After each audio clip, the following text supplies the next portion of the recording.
This evening, I was briefed by representatives from the UK Air Accidents Investigation Branch, or AAIB.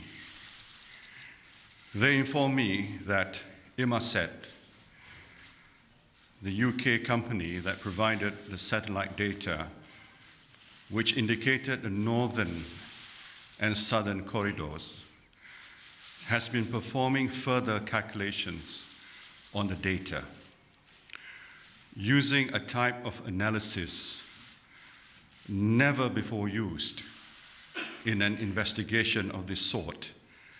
They have been able to shed more light on MH370's flight path.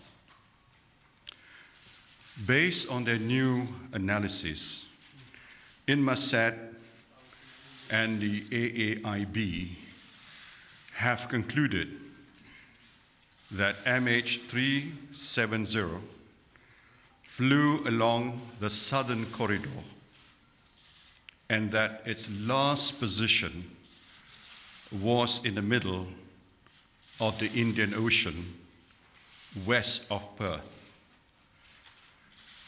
This is a remote location, far from any possible landing sites.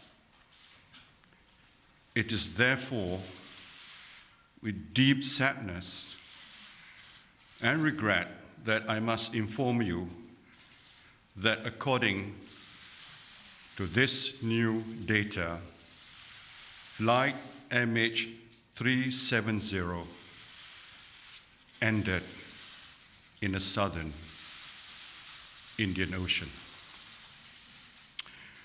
We will be holding a press conference tomorrow with further details. In the meantime, we wanted to inform you of this new development at the earliest opportunity.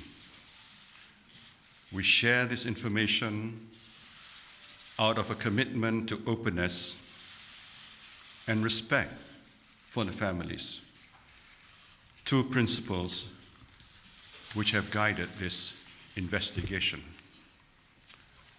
Malaysian Airlines have already spoken to the families of the passengers and crew to inform them of this development. For them, the past few weeks have been heartbreaking. I know this news must be harder still. I urge the media to respect their privacy and allow them the space they need at this very difficult time. This is CNC World, a new perspective.